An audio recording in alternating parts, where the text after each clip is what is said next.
ಓಂ ಗಣೇಶಾಯ ನಮಃ. ಆತ್ಮೀಯ ಮಿಥುನ ರಾಶಿಯ ವೀಕ್ಷಕರಿಗೆ ಜೀವನ ಜ್ಯೋತಿ ವಾಹಿನಿಯ ವಿಶೇಷ ಭವಿಷ್ಯವಾಣಿ ಕಾರ್ಯಕ್ರಮಕ್ಕೆ ಅತ್ಯಂತ ಪ್ರೀತಿಯ ಸ್ವಾಗತ. ಮಿಥುನ ರಾಶಿಯ ಜಾತಕದವರೇ, ಮುಂಬರುವ ಮೇ ತಿಂಗಳ 8, 9, 10 ಹಾಗೂ 11ನೇ ದಿನಾಂಕಗಳು ನಿಮ್ಮ ಬದುಕಿನಲ್ಲಿ ಎಂತಹ ವಿಸ್ಮಯಗಳನ್ನು ಸೃಷ್ಟಿಸಲಿವೆ ಎಂಬುದು ಮೊದಲೇ ತಿಳಿದಿದ್ದರೆ ನೀವು ಆಶ್ಚರ್ಯಚಕಿತರಾಗುವುದು ಖಂಡಿತ.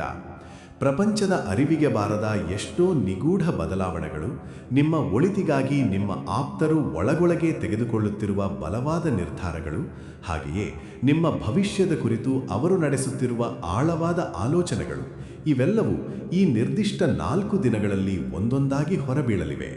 ಈ ದಿನಗಳು ನಿಮ್ಮ ಮುಂದಿನ ಜೀವನದ ಮಹತ್ತರ ಬದಲಾವಣೆಗೆ ಭದ್ರ ಬುನಾದಿಯಾಗಲಿವೆ ಎಂದರೆ ತಪ್ಪಾಗಲಾರದು. ಜ್ಯೋತಿಷ್ಯ ಶಾಸ್ತ್ರದ ಲೆಕ್ಕಾಚಾರಗಳನ್ನು ಗಮನಿಸಿದರೆ ಮಿಥುನ ರಾಶಿಯು ರಾಶಿಮಂಡಲದಲ್ಲಿ 3ನೇ ಸ್ಥಾನವನ್ನು ಅಲಂಕರಿಸಿದೆ. ಜ್ಞಾನಕಾರಕ ಬುಧನು ಈ ರಾಶಿಯ ಒಡೆಯ. ಇದು ಗಾಳಿಯ ಗುಣಲಕ್ಷಣಗಳನ್ನು ಹೊಂದಿರುವ ವಾಯುತತ್ವದ ರಾಶಿಯಾಗಿದೆ. ಮೃಗಶಿರ ನಕ್ಷತ್ರದ ಅಂತಿಮ 2 ಪಾದಗಳು, ಆರ್ದ್ರ ನಕ್ಷತ್ರದ 4 ಪಾದಗಳು ಹಾಗೂ ಪುನರ್ವಸು ನಕ್ಷತ್ರದ ಪ್ರಥಮ 3 ಪಾದಗಳು ಈ ಮಿಥುನ ರಾಶಿಯ ವ್ಯಾಪ್ತಿಯಲ್ಲಿ ಬರುತ್ತವೆ. ನಮ್ಮ ಜೀವನ ಜ್ಯೋತಿ ಚಾನಲ್ ಅನ್ನು ನೀವು ಇದೇ ಮೊದಲ ಬಾರಿಗೆ ವೀಕ್ಷಿಸುತ್ತಿರುವವರಾದರೆ ದಯಮಾಡಿ ಈಗಲೇ ಸಬ್ಸ್ಕ್ರೈಬ್ ಮಾಡುವ ಮೂಲಕ ನಮ್ಮ ಬೆಂಬಲಕ್ಕೆ ನಿಲ್ಲಿ. ಈ ವಿಡಿಯೋದಲ್ಲಿನ ವಿಚಾರಗಳು ನಿಮ್ಮ ಮನಸ್ಸಿಗೆ ಹತ್ತಿರವಾದರೆ ಒಂದು ಲೈಕ್ ಒತ್ತಿ ಪ್ರೋತ್ಸಾಹಿಸಲು ಮರೆಯಬೇಡಿ. ನಿಮ್ಮ ಸಣ್ಣ ಪ್ರೋತ್ಸಾಹ ನಮಗೆ ಬಹುದೊಡ್ಡ ಸ್ಫೂರ್ತಿಯಾಗಿದೆ. ಮಿಥುನ ರಾಶಿಯವರ ಮೂಲ ಸ್ವಭಾವವನ್ನು ವಿಶ್ಲೇಷಿಸುವುದಾದರೆ ಇವರು ಮೇಲ್ನೋಟಕ್ಕೆ ಬಲು ಶಾಂತವಾಗಿ ಮೃದುವಾಗಿ ಕಾಣುತ್ತಾರೆ. ಆದರೆ ಇವರ ಮನಸ್ಸಿನಾಳದಲ್ಲಿ ಸದಾ ಯಾವುದೋ ಒಂದು ಗಹನವಾದ ಚಿಂತನೆ ಓಡುತ್ತಲೇ ಇರುತ್ತದೆ. ನೂರಾರು ಗುಟ್ಟುಗಳನ್ನು ತಮ್ಮ ಎದೆಯೊಳಗೆ ಭದ್ರವಾಗಿ ಬಚ್ಚಿಟ್ಟುಕೊಂಡು ಕೇವಲ ತಮ್ಮವರ ಸಂತೋಷಕ್ಕಾಗಿ, ಕುಟುಂಬದ ಏಳಿಗೆಗಾಗಿ ತಮ್ಮ ಸರ್ವಸ್ವವನ್ನು ತ್ಯಾಗ ಮಾಡುವ ಉದ್ದಾತ ಗುಣ ಇವರದ್ದು. ಅನ್ಯಾಯವನ್ನು ಕಂಡರೆ ಇವರ ರಕ್ತ ಕುದಿಯುತ್ತದೆ. ಇದನ್ನು ಇವರಿಂದ ಸಹಿಸಿಕೊಳ್ಳಲು ಅಸಾಧ್ಯ. ವಿಶ್ವಾಸಘಾತಕತನವನ್ನು ಇವರು ಕ್ಷಮಿಸುವುದಿಲ್ಲ. ಒಮ್ಮೆ ಇವರ ನಂಬಿಕೆ ಕಳೆದುಕೊಂಡ ವ್ಯಕ್ತಿಗಳು ಮತ್ತೆ ಇವರ ಮನಸ್ಸಿಗೆ ಹತ್ತಿರವಾಗುವುದು ಅಥವಾ ಇವರ ಪ್ರೀತಿಗೆ ಪಾತ್ರರಾಗುವುದು ಗಗನಕುಸುಮವೇ ಸರಿ. ಮೇ 8ರಿಂದ 11ರ ಅವಧಿಯಲ್ಲಿ ನಿಮ್ಮ ಸಂಸಾರದಲ್ಲಿ ನಡೆಯಲಿರುವ ಕೆಲವು ಗುಪ್ತ ವಿದ್ಯಮಾನಗಳನ್ನು ಬಿಡಿಸಿ ಹೇಳುತ್ತೇನೆ, ಕೇಳಿ. ಮನೆಯ ವಯೋವೃದ್ಧರ ಆರೋಗ್ಯದ ಬಗ್ಗೆ ಅಥವಾ ಮುಚ್ಚಿಡಲಾಗಿದ್ದ ಹಣಕಾಸಿನ ವಿಚಾರಗಳ ಬಗ್ಗೆ ಕೆಲವು ಮಹತ್ವದ ಸತ್ಯಗಳು ನಿಮ್ಮ ಅರಿವಿಗೆ ಬರಲಿವೆ. ನಿಮ್ಮ ಭವಿಷ್ಯವನ್ನು ಉಜ್ವಲಗೊಳಿಸಲು ನಿಮ್ಮ ಆಪ್ತರೆ ಯಾರಿಗೂ ತಿಳಿಯದಂತೆ ಒಂದು ಕಠಿಣ ಹಾಗೂ ಪ್ರಮುಖ ನಿರ್ಧಾರವನ್ನು ತೆಗೆದುಕೊಳ್ಳುವ ಸಾಧ್ಯತೆಗಳು ಬಹಳಷ್ಟಿವೆ. ನಿರೀಕ್ಷಿಸದ ಆರ್ಥಿಕ ಲಾಭ ಅಥವಾ ಇದುವರೆಗೂ ಯಾರಿಗೂ ತಿಳಿಯದ ರಹಸ್ಯವೊಂದು ಬಯಲಾಗಬಹುದು.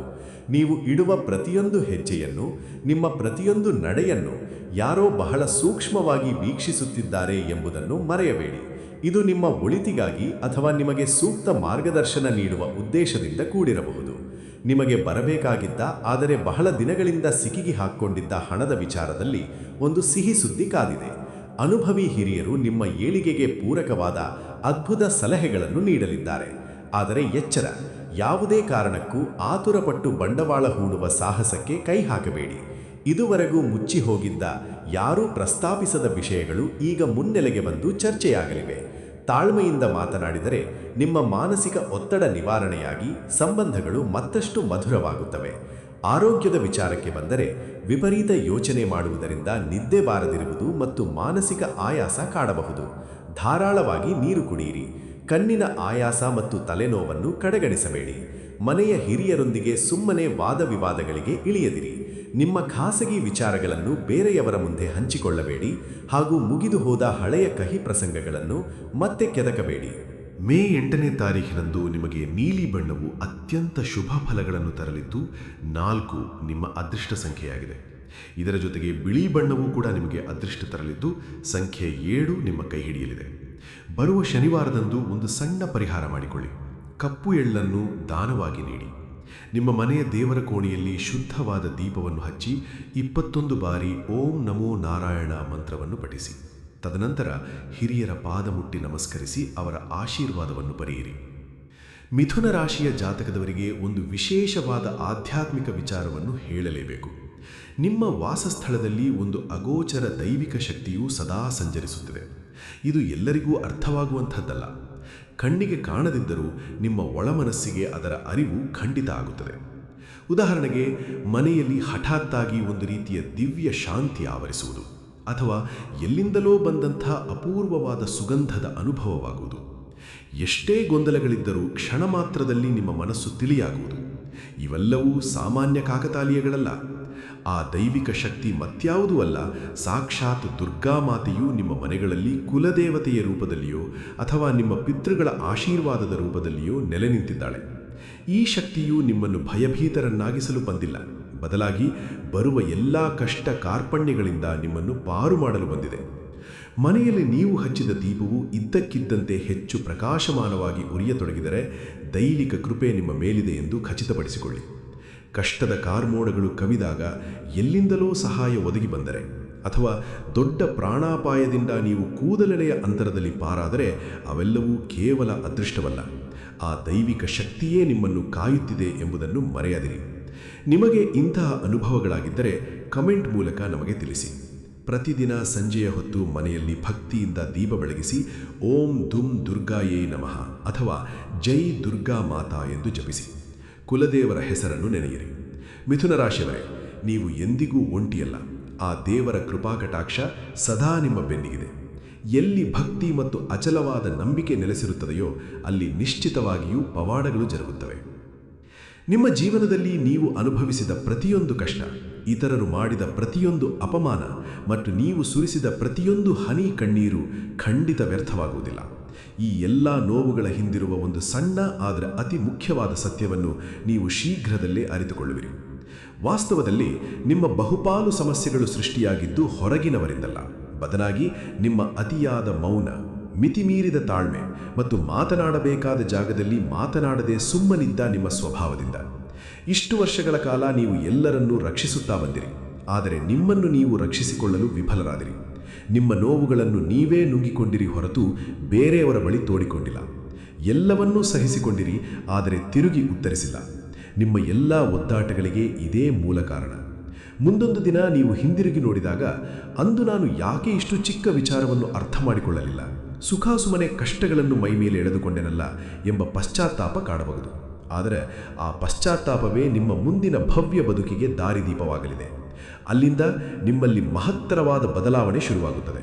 ನಿಮ್ಮ ಬೆಲೆ ಏನು ಎಂಬುದನ್ನು ನೀವು ಅರಿತುಕೊಳ್ಳುವಿರಿ ಮತ್ತು ನಿಮ್ಮ ಸ್ವಾಭಿಮಾನವನ್ನು ಬಿಟ್ಟುಕೊಡುವುದಿಲ್ಲ. ನೀವು ಕಷ್ಟಗಳನ್ನು ಅನುಭವಿಸುತ್ತಿರುವುದು ದೇವರಿಗೆ ನಿಮ್ಮ ಮೇಲೆ ಕೋಪವಿದೆ ಎಂದಲ್ಲ, ಬದಲಾಗಿ ನೀವು ಎಚ್ಚೆತ್ತುಕೊಳ್ಳಬೇಕು, ಪಾಠ ಕಲಿಯಬೇಕು ಎಂಬ ಉದ್ದೇಶದಿಂದ. ನೀವು ಎದುರಿಸಿದ ತಿರಸ್ಕಾರಗಳು ನಿಮ್ಮನ್ನು ಕುಗ್ಗಿಸುವ ಬದಲು ಮತ್ತಷ್ಟು ಎತ್ತರಕ್ಕೆ ಬೆಳೆಯಲು ಪ್ರೇರಣೆ ನೀಡಲಿವೆ. ಭವಿಷ್ಯದಲ್ಲಿ ಪ್ರತಿಯೊಂದು ನೋವಿಗೂ, ಪ್ರತಿಯೊಂದು ಅವಮಾನಕ್ಕೂ ಕಾರಣವೇನು ಎಂಬುದು ನಿಮಗೆ ಸ್ಪಷ್ಟವಾಗುತ್ತದೆ. ಈ ಕ್ಷಣದಿಂದ ನೀವು ಕಷ್ಟಗಳ ಸುಳಿಯಲ್ಲಿ ಸಿಲುಕದೆ ಒಂದು ನಿರ್ದಿಷ್ಟ ಗುರಿಯನ್ನು ಇಟ್ಟುಕೊಂಡು ಮುನ್ನುಗ್ಗುತ್ತೀರಿ. ನಿಮ್ಮ ಬದುಕು ನಿಮ್ಮ ಕೈಯಲ್ಲಿದೆ, ಬೇರೆಯವರ ನಿಯಂತ್ರಣದಲ್ಲಿಲ್ಲ. ಭರವಸೆಗಳು ಹುಸಿಯಾಗಿ ಮನಸ್ಸು ಛಿದ್ರವಾದಾಗ, ನನ್ನನ್ನು ಅರ್ಥ ಮಾಡಿಕೊಳ್ಳುವವರು ಈ ಪ್ರಪಂಚದಲ್ಲಿ ಯಾರೂ ಇಲ್ಲ, ದೇವರು ಕಲ್ಲು ಹೃದಯದವನು ಎಂದು ನಿಮಗೆ ಅನ್ನಿಸಿರಬಹುದು. ಬಹಳಷ್ಟು ಬಾರಿ ದೇವರನ್ನು ನೀವು ಪ್ರಶ್ನಿಸಿರಬಹುದು, ನಿಂದಿಸಿರಬಹುದು. ಆದರೆ ನಿಜವೇನೆಂದರೆ, ವಿಪರೀತ ನೋವಿನಲ್ಲಿರುವಾಗ ನಮಗೆ ಅರ್ಥವಾಗದ ವಿಚಾರಗಳಿಗೆ ನಾವು ದೇವರನ್ನು ದೂರುತ್ತೇವೆ. ಆದರೆ ಭಗವಂತನು ಯಾವತ್ತೂ ತನ್ನ ಭಕ್ತರನ್ನು ದ್ವೇಷಿಸುವುದಿಲ್ಲ. ಆತ ಕೇವಲ ಪರೀಕ್ಷೆಗಳನ್ನು ಒಡ್ಡುತ್ತಾನೆ. ಶಾಲೆಯಲ್ಲಿ ಮೇಷ್ಟ್ರು ಕಷ್ಟದ ಪ್ರಶ್ನೆ ಪತ್ರಿಕೆ ಕೊಟ್ಟರೆ ಅವರು ವಿದ್ಯಾರ್ಥಿಯನ್ನು ದ್ವೇಷಿಸುತ್ತಾರೆ ಎಂದರ್ಥವಲ್ಲವಷ್ಟೇ.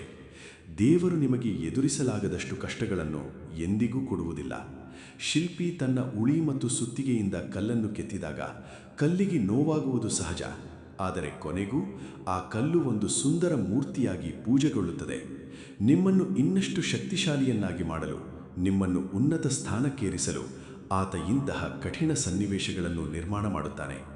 ಇಂದು ನೀವು ಪ್ರಶ್ನಿಸುತ್ತಿರಬಹುದು, ಆದರೆ ನಾಳೆ ನೀವು ದೇವರಿಗೆ ಕೃತಜ್ಞರಾಗಿರುತ್ತೀರಿ. ಆ ನಂಬಿಕೆಯನ್ನು ಎಂದಿಗೂ ಬಿಡಬೇಡಿ. ಕಷ್ಟಗಳು ತಾತ್ಕಾಲಿಕ, ದೈವಿಕ ಕೃಪೆ ಶಾಶ್ವತ.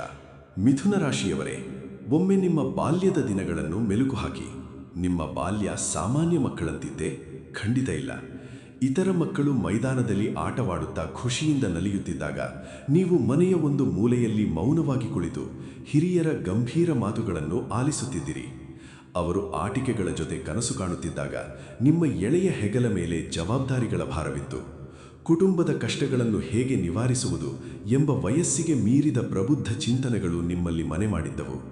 ಹಣದ ಬೆಲೆ, ಕಷ್ಟದ ಬೆಲೆ, ಅವಮಾನದ ತೀಕ್ಷ್ಣತೆ ಮತ್ತು ಕೌಟುಂಬಿಕ ಸಂಬಂಧಗಳಲ್ಲಿರುವ ಮೌನ ವೇದನೆಗಳನ್ನು ನೀವು ಬಹಳ ಚಿಕ್ಕ ವಯಸ್ಸಿನಲ್ಲಿಯೇ ಕಲಿತುಬಿಟ್ಟಿರಿ. ಹೊರನೋಟಕ್ಕೆ ನೀವು ನಗುತ್ತಿದ್ದರೂ ನಿಮ್ಮ ಅಂತರಂಗದಲ್ಲಿ ಅಪಾರವಾದ ನೋವಿತ್ತು. ಇತರ ಮಕ್ಕಳು ಕೇವಲ ವಯಸ್ಸಿನಿಂದ ಬೆಳೆದರ್ರೆ, ನೀವು ಜೀವನದ ಕಠಿಣ ಅನುಭವಗಳಿಂದಲೇ ಬೆಳೆದು ನಿಂತಿದ್ದೀರಿ. ಇದೇ ಕಾರಣಕ್ಕೆ ಈಗ ಎಂತಹದ್ದೇ ದೊಡ್ಡ ಕಷ್ಟಗಳು ಬಂದರೂ ನೀವು ಎದೆಗುಂದುವುದಿಲ್ಲ, ಏಕೆಂದರೆ ಇದಕ್ಕಿಂತ ಕಠಿಣವಾದ ದಾರಿಗಳನ್ನು ನೀವು ಈಗಾಗಲೇ ಸವಸಿ ಬಂದಿದ್ದೀರಿ. ನಾವು ಮೊದಲೇ ಹೇಳಿದಂತೆ, ಮಿಥುನ ರಾಶಿಯು ವಾಯುತತ್ವ ಅಥವಾ ಗಾಳಿಯ ಗುಣವನ್ನು ಹೊಂದಿರುವ ರಾಶಿ. ಗಾಳಿಯು ಕಣ್ಣಿಗೆ ಕಾಣದಿದ್ದರೂ ಅದರ ಅಸ್ತಿತ್ವ ಸತ್ಯ. ಅದು ಮೆಲುಗಾಳಿಯಾಗಿ ಆಹ್ಲಾದಕರವಾಗಿರಬಲ್ಲದು, ಅದೇ ರೀತಿ ಬಿರುಗಾಳಿಯಾಗಿ ಅಬ್ಬರಿಸಬಲ್ಲದು. ತನ್ನ ಮೂಲ ಗುಣವನ್ನು ಕಳೆದುಕೊಳ್ಳದೆ ಎಲ್ಲಿ ಬೇಕಾದರೂ ಸಂಚರಿಸಬಲ್ಲದು. ಅಂತೆಯೇ ಮಿಥುನ ರಾಶಿಯವರು ಎಷ್ಟೇ ಮೃದುವಾಗಿ ಕಂಡರೂ ಅವರ ವಿಚಾರಧಾರೆಗಳು ಬಹಳ ಪ್ರಬಲವಾಗಿರುತ್ತವೆ. ಸಮಯಕ್ಕೆ ತಕ್ಕಂತೆ ಹೊಂದಿಕೊಳ್ಳುವ ಕಲೆ ಇವರಿಗೆ ಕರಗತವಾಗಿದೆ. ಇವರು ಯಾವುದೇ ವಿಚಾರಕ್ಕೆ ತಕ್ಷಣಕ್ಕೆ ಪ್ರತಿಕ್ರಿಯಿಸದೆ ಪೂರ್ಣವಾಗಿ ವಿಮರ್ಶಿಸಿ ನಂತರ ಹೆಜ್ಜೆ ಇಡುತ್ತಾರೆ. ತಮ್ಮ ಕೋಪವನ್ನು ನುಂಗಿಕೊಂಡು ಎಂತಹ ಪರಿಸ್ಥಿತಿಯನ್ನು ನಿಭಾಯಿಸುವ ತಾಳ್ಮೆ ಇವರಲ್ಲಿದೆ. ಸಣ್ಣ ಸಣ್ಣ ವಿಚಾರಗಳಿಗೆ ತಲೆಕೆಡಿಸಿಕೊಳ್ಳದೆ ದೂರದೃಷ್ಟಿಯಿಂದ ಯೋಚಿಸುವ ಇವರ ಗುಣವೇ ಇವರ ಅತಿ ದೊಡ್ಡ ಬಲ. ಇಷ್ಟು ದಿನಗಳ ಕಾಲ ನನ್ನ ಕಷ್ಟಗಳನ್ನು ನೋಡಲು ದೇವರಿಲ್ಲವೇ ಎಂದು ಕೊರಗುತ್ತಿದ್ದ ನಿಮಗೆ ಈಗ ಸತ್ಯದ ದರ್ಶನವಾಗುವ ಕಾಲ ಸನ್ನಿಹಿತವಾಗಿದೆ. ಪ್ರಕೃತಿಯ ನಿಯಮದಂತೆ ಭಗವಂತನು ನೇರವಾಗಿ ಬಂದು ನಮ್ಮ ಕಣ್ಣ ಮುಂದೆ ನಿಲ್ಲುವುದಿಲ್ಲ. ಸೂರ್ಯನ ಉದಯದಂತೆ, ಬೀಸುವ ಗಾಳಿಯಂತೆ ದೈವಿಕ ಶಕ್ತಿಯು ಗುಪ್ತವಾಗಿ ಕೆಲಸ ಮಾಡುತ್ತದೆ. ಆ ದೇವರು ಪರೀಕ್ಷೆಗಳ ಮೂಲಕ ನಿಮ್ಮನ್ನು ತಿದ್ದುತ್ತಾನೆ ಮತ್ತು ಆಗುಹೋಗುಗಳ ಸಂಕೇತಗಳ ಮೂಲಕ ನಿಮಗೆ ಮಾರ್ಗದರ್ಶನ ಮಾಡುತ್ತಾನೆ. ಕಷ್ಟದ ಸಮಯದಲ್ಲಿ ಪರಿಚಿತರ ಮೂಲಕವೋ, ಅಪರಿಚಿತರ ಮೂಲಕವೋ ಅಥವಾ ಅನಿರೀಕ್ಷಿತವಾಗಿ ಬರುವ ಫೋನ್ ಕಾಲಿನ ಮೂಲಕವೋ ಆತ ಸಹಾಯ ಮಾಡುತ್ತಾನೆ. ಅಷ್ಟೇ ಏಕೆ, ಹತಾಶೆಯಲ್ಲಿದ್ದಾಗ ಕೇಳಿಸುವ ಒಂದು ಪಕ್ಷಿಯ ಇಂಪಾದ ಧ್ವನಿಯು ದೈವಿಕ ಸಂಕೇತವೇ ಆಗಿರಬಹುದು. ನೀವು ಈ ವಿಡಿಯೋದಲ್ಲಿನ ಮಾಹಿತಿಯನ್ನು ಇಷ್ಟಪಟ್ಟಿದ್ದರೆ ಪ್ಲೀಸ್ ಲೈಕ್ ಮಾಡಿ, ನಿಮ್ಮವರೊಂದಿಗೆ ಶೇರ್ ಮಾಡಿ ಮತ್ತು ನಮ್ಮ ಜೀವನ ಜ್ಯೋತಿ ವಾಹಿನಿಗೆ ಈಗಲೇ ಸಬ್ಸ್ಕ್ರೈಬ್ ಮಾಡಿ ಬೆಂಬಲಿಸಿ. ಕಮೆಂಟ್ ಬಾಕ್ಸ್ನಲ್ಲಿ ಜೈ ದುರ್ಗಾ ಮಾತಾ ಎಂದು ಬರೆಯುವ ಮೂಲಕ ನಿಮ್ಮ ಇಷ್ಟಾರ್ಥಗಳು ಸಿದ್ಧಿಸಲಿ ಎಂದು ಪ್ರಾರ್ಥಿಸುತ್ತೇವೆ. ಧನ್ಯವಾದಗಳು.